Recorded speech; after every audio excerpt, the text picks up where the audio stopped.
নমস্কার, টিভি9 বাংলায় আপনাদের সকলকে স্বাগত। সন্ধ্যের সুপার প্রাইম টাইমে আপনাদের সকলকে স্বাগত। সম্প্রীতি আর শুভজিৎ মিত্রের সঙ্গে আমি মজিরা নিউজ রুমে।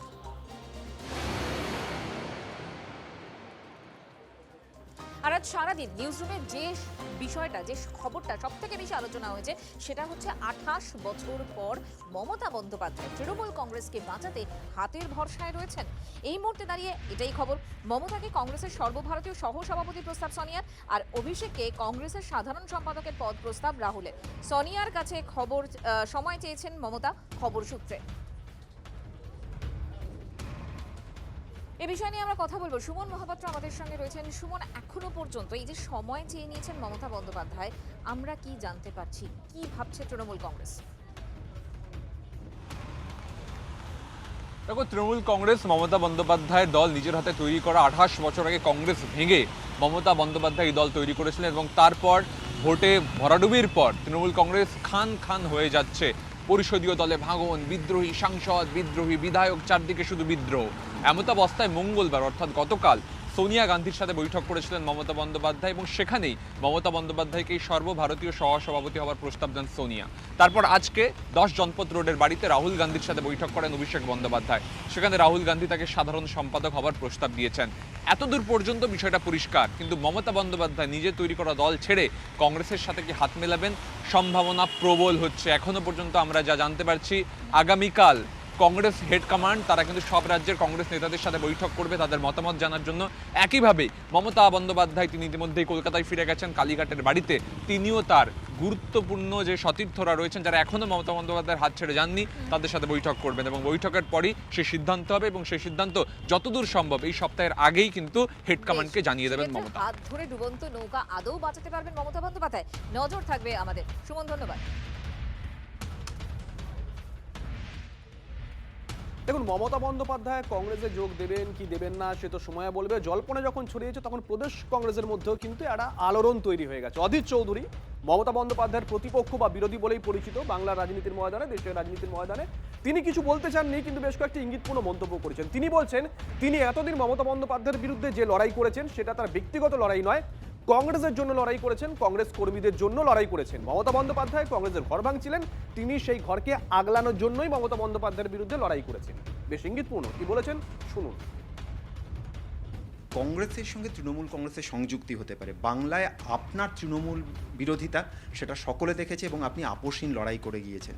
কি বলবেন, কিভাবে দেখছেন? আমার সঙ্গে তৃণমূল বিরোধিতা কোনো ব্যক্তিগত বিরোধিতা নয়। তৃণমূলের সঙ্গে আমার বিরোধিতা, কারণ তৃণমূল আমার পার্টিকে খতম করতে চেয়েছে, আমি আমার পার্টিকে রক্ষা করতে চেয়েছি। আমার সঙ্গে তৃণমূল নেতা নেত্রী, তৃণমূল পার্টি কোনো ব্যক্তিগত বিরোধিতা বৈরতা কোনোদিন ছিল না, আজও নেই। আমি সে রাজনীতি করি না।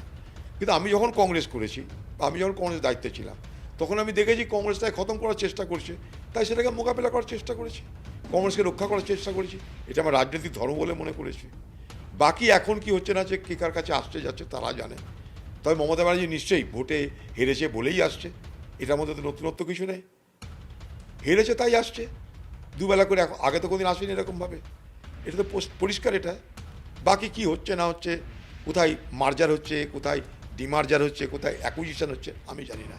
আপনার পার্টি যদি এই সিদ্ধান্ত নেয়, আপনি সেটা, আমার পার্টি যদি কোনো সিদ্ধান্ত নেয় সেটা নিশ্চয়ই সবাইকে জানাবে, মানে ঔপচারিক, মানে ফর্মালি সেটা বলবে। যখন বলবে তখন বলবো আপনাদেরকে যা বলার। আমরা একটা খবর পাচ্ছি যে আগামীকালই কেসি বেণুগোপাল একটি বৈঠক ডেকেছেন, সমস্ত প্রদেশ সভাপতিদের তিনি ডেকেছেন এবং আর্জেন্ট পলিটিক্যাল ডেভেলপমেন্ট আলোচনা হবে। যখন হবে, যখন কিছু হবে তখন বলবো। কংগ্রেসের নিচুতলার কর্মীদের সঙ্গে প্রতি মুহূর্তে যোগাযোগ রেখে চলেন, তাদের মনোভাব, তাদের মানসিকতা কনফিউশনে আছে। তারা ভাবছে কি হলো এতদিন ধরে যাদের সঙ্গে আমাদের বিরোধিতা চলছে, সত্যি কি তাদের সঙ্গে কিছু হলো? রাহুল গান্ধী আপনাকে ডেকেছিল, আপনি গেছিলেন, গিয়ে বৈঠক করে এসেছেন। আমার সঙ্গে, আমি তো দিল্লিতে একবার রাহুল গান্ধীর সাথে দেখা করার কথা বলেছিলাম। রাহুল গান্ধী আমাকে দেখা করার জন্য সময় দিয়েছিলেন। আমি তখন বলেছি যে বাংলায় এখন আমাদের অবস্থা ভালো, এখন আমরা যদি চেষ্টা করি পশ্চিমবঙ্গে আবার আমাদের হারানো জমিকে পুনরুদ্ধার করতে পারবো বলেছি। আপনার প্রদেশ সভাপতি ইতিমধ্যেই তিনি স্বাগত জানিয়ে দিয়েছেন। কে কী করেছি জানি না, আমি হাওয়াতে তো চলি না। দেখুন, অধীর চৌধুরী যখন একথা বলছেন, ইঙ্গিতপূর্ণ মন্তব্য করছেন, তখন আব্দুল মান্নান, গোর্খা পলিটিশিয়ান, দীর্ঘদিন ধরে রাজনীতি করছেন, তিনি কোনো রাগ ঢাক না করে একেবারে প্রকাশ্যে মমতা বন্দ্যোপাধ্যায়ের সমালোচনা করছেন। তিনি বলছেন মমতা বন্দ্যোপাধ্যায়ের বিশ্বাসযোগ্যতা একেবারে তলানিতে গিয়ে ঠেকেছে। মমতার কোনো কার্যকলাপের উপর কেউ কোনো বিশ্বাস করতে পারে না, কারণ মমতার বিশ্বাসযোগ্যতা ভারতবর্ষের রাজনীতিতে এতটুকু নেই, তলানিতে ঠেকে গেছে, এতটুকু নেই। সবাই জানেন, সোনিয়া গান্ধী থেকে আরম্ভ করে সবাই জানেন। আপনাদের মনে আছে সোনিয়া গান্ধী বারবার বলেছেন left is dependable more than Mamata Banerjee. Mamata আমাদের কাছে ডিপেন্ডেবল নয়, মমতার উপর বিশ্বাসযোগ্যতা নেই, এটা সোনিয়া গান্ধী কয়েমেরা বলেছেন, করেছেন। ফলে সেই সোনিয়া গান্ধী বিভিন্ন সময়ে কি বলেছেন আমরা তো জানি না, আমি কি বলেছেন তা তো আমি জানি না। কোনোদিনই আমাকে বলেননি যে না মমতার সঙ্গে অ্যাডজাস্টমেন্ট করতে হবে বা মমতা হচ্ছে। একটা জিনিস সোনিয়া গান্ধী খুব ঘা খেয়েছেন, নিজের পার্টির কাছেও তিনি খুব খানিকটা মানে বিব্রত অবস্থায় পড়েছেন যে মমতাকে করতে গিয়ে আমার পশ্চিমবাংলার কংগ্রেসটা শেষ হয়ে গেছে। এই প্রস্তাবটা যদি সত্যি হয়, আব্দুল মান্নান আপনি কি করবেন? না কি করবো সেটা পরে দেখা যাবে। আমি আগে থেকেই জানাবো আমি কেন আমার কংগ্রেস নেতৃত্বকে ভরসা করবো না, এখনো কেন কংগ্রেস নেতৃত্ব অনাস্থা জানাবো। আজকে পশ্চিমে আমার মত হচ্ছে একার মত না, গোটা পশ্চিমবাংলার কংগ্রেস কর্মীদের মত হচ্ছেন no alliance with Mamata Banerjee. মমতার এই কংগ্রেসের প্রত্যাবর্তন জল্পনার মধ্যেই বড় বৈঠকে কংগ্রেস আগামীকাল কেসি বেণুগোপাল একটি বৈঠক ডেকেছেন, যেখানে সমস্ত প্রদেশ সভাপতি এবং সাধারণ সম্পাদকদের উপস্থিত থাকার কথা বলা হয়েছে কংগ্রেস হাইকমান্ডের তরফে। আগামীকাল যেরকম আপনাদের জানাচ্ছিলাম যে সমস্ত প্রদেশ সভাপতি এবং সাধারণ সম্পাদকদের এই বৈঠকে হাজিরা থাকার নির্দেশ দেওয়া হয়েছে হাইকমান্ডের তরফ থেকে। पॉलिटिक्स है आर्ट ऑफ पॉसिबिलिटीज, संभावनामय शिल्प है। तो कल कुछ भी हो सकता है। जो आरएसएस का विचारधारा और भाजपा का जो तानाशाही, इसका विरोध में हमारा नेता, देश का नेता जननायक राहुल गांधी का जो लगातार लड़ाई, कोई कॉम्प्रोमाइज कभी नहीं किया, उनको ही प्रधानमंत्री होना चाहिए। और ये बात को जो लोग मान लेगा उसके लिए हमारा डोर इज ओपन। जिसका दम नहीं है वो कांग्रेस में नहीं आएगा। जो गलत आदमी वो वॉशिंग मशीन ढूंढेगा, तो जिसका दम है, धक है, करेज है, वो कांग्रेस का पास आएगा।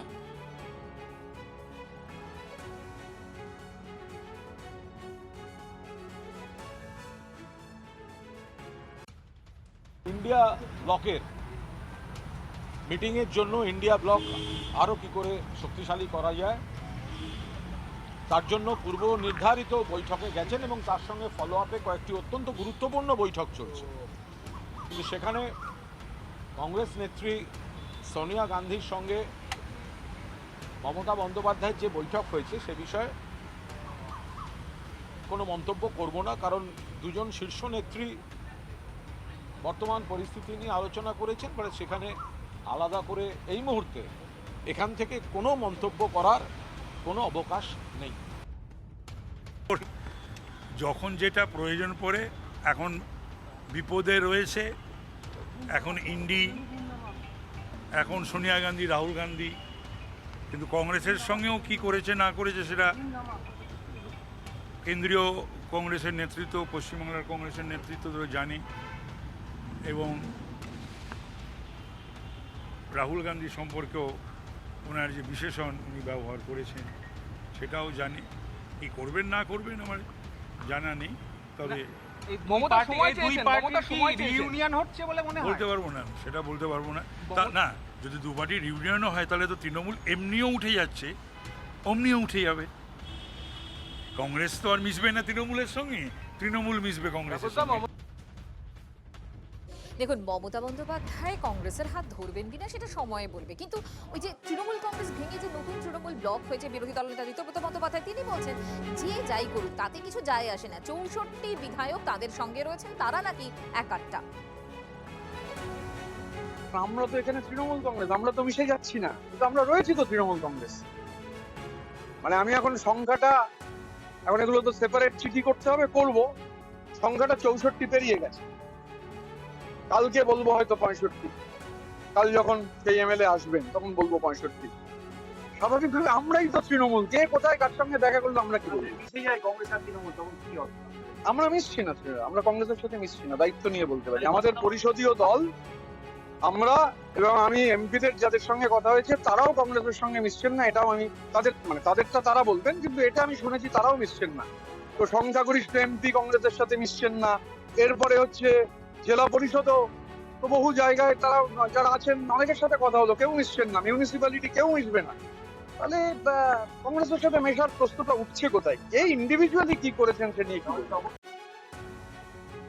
কে দিচ্ছেন কে না দিচ্ছেন আমি বলতে পারবো না, কিন্তু এটা সংখ্যাতত্ত্বের বিষয় শুধু নয়, এর সঙ্গে কৃতজ্ঞতা বোধ, মূল্যবোধেরও বিষয় রয়েছে। আপনি তো এসছেন মমতা বন্দ্যোপাধ্যায়ের দলের প্রার্থী হিসেবে, 1 মাস হয়নি, এক মাস হয়নি, আপনারা চলে যাচ্ছেন, যাবেন। তবে আমাদের একটাই কথা, আপনি এসছেন তৃণমূলের প্রতীকে, আপনার ভোট করেছে তৃণমূলের কর্মীরা, আর ভোট দিয়েছেন মমতা বন্দ্যোপাধ্যায়কে সমর্থনকারী মানুষ। ফলে আপনারা এখানে ব্যক্তিগত সিদ্ধান্ত নিয়ে নিজেদের লাভ ক্ষতির অঙ্কে, নিজেদের সমীকরণে আপনারা যে চেঞ্জ করছেন, আপনার এলাকায়, নির্বাচনী এলাকায় যান, তৃণমূল কংগ্রেস কর্মীদের নিয়ে কর্মী সভা করুন।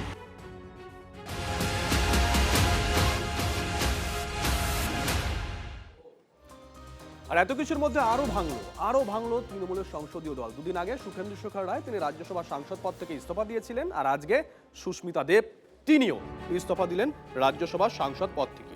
দুদিনের মাথায় দুজন সাংসদের ইস্তফা। আর ইস্তফা দেওয়ার পরেই যে ছবিটা আপনাদেরকে দেখাচ্ছি, হিমন্ত বিশ্ব শর্মার সঙ্গে কথা বলেন সুস্মিতা দেব। তার বিজেপিতে যোগদানের জল্পনা ক্রমশই প্রবল হচ্ছে।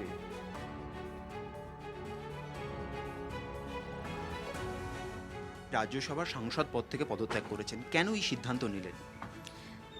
যে দল থেকে আমাকে রাজ্যসভার সিটটা দিয়েছিল, প্রথম যখন সেই দলটা ছেড়েছি তো রাজ্যসভা সিটটাও ছাড়া উচিত। সো আপনার প্রশ্নের উত্তর হলো, দল ছেড়েছি আর যে দল থেকে রাজ্যসভার আসনটা দিয়েছে এটা ছাড়বো না, এটা কি হয় রাজনীতিতে? কেন এই সময়টা বেছে নিলেন নির্বাচনের পর, যখন তৃণমূল কংগ্রেস সম্পূর্ণভাবে ছন্নছাড়া? আমার সিচুয়েশনটা বাকিদের সঙ্গে তুলনা হয় না, কারণ আমি আসামের, আমার রাজনীতিটা আসামের, এটা আপনি মানছেন তো? হ্যাঁ, তো বেঙ্গলে কি হচ্ছে এটা একটা অন্যরকম ব্যাপার, আর আসামে কি হবে তৃণমূলে থেকে বা তৃণমূল ছেড়ে এটা অন্যরকম ব্যাপার। সো আমার কারণটা বাকি কারোর সঙ্গে সেটার তুলনা হয় না। তো আমার ব্যক্তিগত কারণ আছে, রাজনৈতিক কারণ আছে, আর আসামের রাজনীতির সঙ্গে যুক্ত কারণ আছে। অনেকে বলে আপনি ফেল করে গেছেন, ত্রিপুরাতে আপনি কিছু করতে পারেননি, আসামে আপনি কিছু, আসামে এবার যদিও আমরা একটা সিট জিতেছি। সো অনেকে বলে যে আমি ফেল করে গেছি, কিন্তু আমার যে ট্র্যাক রেকর্ড, আমার ফেলিয়ার আমার অযোগ্যতার জন্য না। তৃণমূল কংগ্রেসকে যে জায়গায় আমি নিতে চেয়েছিলাম সেটা আমার পক্ষে সম্ভব হয়নি বা পরিস্থিতির জন্য সম্ভব হয়নি। আপনি জাস্ট গুগল করে শিলচর বা বরাকের যে কোনো একজনকে একটা নাম্বার ডায়াল করে দেখবেন, পাবলিককে জিজ্ঞেস করবেন কি ছিল আর এখন কি হয়েছে। Yes, my religion is work. BJP নিলে যাবেন? সি, আইল টেল ইউ সামথিং, একটা পলিটিশিয়ানের সবচেয়ে বড় উইকনেস হলো speculation. So don't ask me two speculate.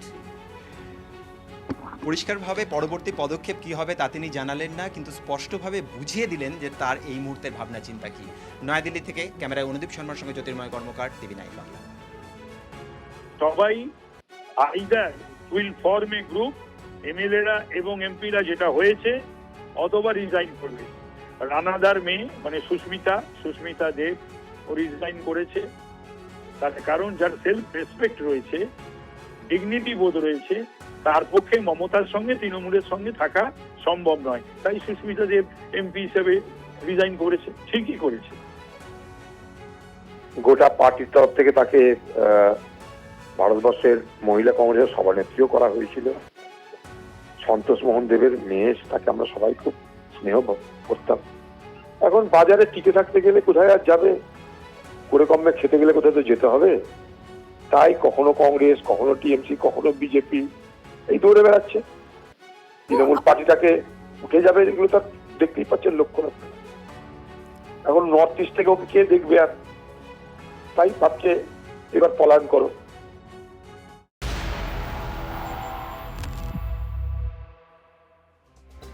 অভিষেকের সেনাপতি সায়নী এবার বিদ্রোহী শিবিরে। সূত্র মারফত যে খবর পাওয়া যাচ্ছে, সায়নী ঘোষ যোগ দিয়েছেন বিদ্রোহী শিবিরে।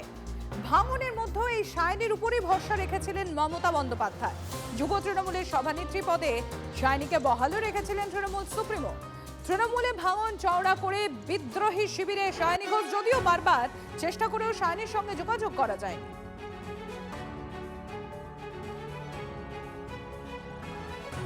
এখনো পর্যন্ত এই বিষয়টা নিয়ে মন্তব্য করার পুরোদস্তুর সময় আসেনি। আমি বারবার বলছি, আবার বলছি যে যাদের কোনো দল নিয়ে বক্তব্য থাকতে পারে, যাদের কোনো অভিযোগ থাকতে পারে, যাদের শ্বাস নেওয়ার অসুবিধা থাকতে পারে, তাদের সকলের একসঙ্গে এবারে ভোটের রেজাল্টের পর কি করে কষ্ট হতে শুরু করবে। কারুর যদি মনে হয় দলটা তাদের ঠিক মতো চলছে না, ঠিক লাগছে না, তারা কিছু বলতে চান, তো তাহলে জহর সরকার, শুভেন্দু শেখর রায় বা সুস্মিতা দেব তাদের মডেলটা ফলো করুন না। মমতাদির প্রতীক জিতে এসে বসে আছেন কেন? ছেড়ে দিন, ছেড়ে দিয়ে তারপর আবার আসুন, ইস্তফা দিয়ে দিন। এখনো দেখুন ভোটের দাগ রয়েছে। কত বড় অকৃতজ্ঞ হলে এরা! 1 মাস হয়নি তৃণমূল কংগ্রেসের ভোটাররা মানুষ ভোট দিয়েছে, আর আমি এখানে এসে দাঁড়িয়ে আমি আসল নকল বড় বড় কথা বলবো? অকৃতজ্ঞ বেঈমান না হলে এই কথা বলা যায় না। শতাব্দী রায় তিনি এক্সক্লুসিভলি TV9 বাংলাকে কি বলছেন, খুব সিগনিফিক্যান্ট। তিনি বলছেন যে দলের ভেতরে কোনো কথা বলা যেত না। শুধু তাই নয়, তিনি এটাও বলছেন যে সমস্যা সমাধানের ন্যূনতম চেষ্টাটুকু দলের ভেতরে করা হতো না, কেউ করতেন না। শুনুন কি বলেছেন শতাব্দী রায় TV9 বাংলা। আস্তে আস্তে হয়ে গেল দলের ক্ষেত্রে। আমার মনে হলো যে দল কারোর কথা শুনতো না আগে থেকেই, কিন্তু যদি আমার কথা তুমি না শুনে তুমি ঠিক কাজ করো বা আমার ভুল সাজেশন না নিয়ে তুমি ঠিক করো, তাহলে আমি নিশ্চয়ই তোমার সঙ্গে আছি। কিন্তু তুমি যদি সাজেশন না নিয়ে, যেটা যে ঠিক সাজেশন দিচ্ছে সেটাও না নিয়ে তুমি পরের পর ভুল করো এবং ভুলকে সমর্থন করো, তাহলে তো শেখার মানে প্রয়োজন নেই। কিন্তু কিছু কিছু জায়গায় বলতে গেলে বলতে দেওয়া হতো না, যদি আপত্তিজনক কী প্রবলেম হচ্ছে শোনা হতো না, শুনলেও স্টেপ নেওয়া হতো না। তো সেখানে তুমি কি করে বলবে যে এরা গদ্দারি করলো? গদ্দারি নয়। তো এটাকে সলভ করা উচিত ছিল, যে অনেক দিন ধরে বলছে সবাই যখন বলছে তাদেরকেই সেই মানে রেকগনাইজ করা উচিত তাদের প্রবলেমগুলো। তা না করে তুমি যদি ভাবো যে আমি শেষ কথা শুনতে হবে, সেই জায়গা থেকে সবাই বিদ্রোহ হয়ে উঠেছে। কোনোরকম তালিকা স্পিকারের কাছে এখনো জমা পড়েনি। সত্যিটা আমরা জানি কি হয়েছে কি হচ্ছে, এবং সেটা যাবে। মানে এরম তো নয় যে চিঠিটা আমরা লিখে চলে এলাম, স্পিকারের কাছে গেল না, এটা তো হবে না। নিশ্চয়ই স্পিকারের কাছে যাবে, ঠিক সময় যাবে। এখন একটা আমরা ব্লক হয়ে রয়েছি, যেটা অরিজিনাল টিএমসির সঙ্গে নয়, কিন্তু আমরা একটা আলাদা ব্লক, যেখান থেকে আমরা কাজ করব, যেখান থেকে আমরা কাজ করতে চাই, এবং এটা একটা প্রোটেস্টের সিম্বল। আপনাদের কি দল ভারী হচ্ছে? আমি জানি না, দেখো সবাই আলাদা আলাদা করে যোগাযোগ করেছে, কিন্তু আরও আসবে, এটা আমি শুনছি। যারা ভোট দিচ্ছে তাদের মধ্যেও বহু মানুষ আছে যারা বুঝতে পারছে যে এখন উন্নয়ন হতে পারছে, বা যে কমিটমেন্ট করে আমিও ভেবেছিলাম যে ইলেকশনের জুমলা দিচ্ছে এরা, এইগুলো বলছে করব না, করেছে, আসতেই ফ্রি করে দিয়েছে বাস, আসতেই চালু করেছে, অনেকগুলো স্টেপ নিয়েছে যেগুলো 7 দিনের মধ্যে নিয়েছে, যেটা মানুষ দেখছে। এবং সেটা আমার মনে হয় যে দেখো, মানুষ আলটিমেটলি উন্নয়ন চায়। হ্যাঁ, মানুষ তো এমনিতেও ফ্লোটিং, তারা কাজের সঙ্গে উন্নয়নের সঙ্গে থাকে।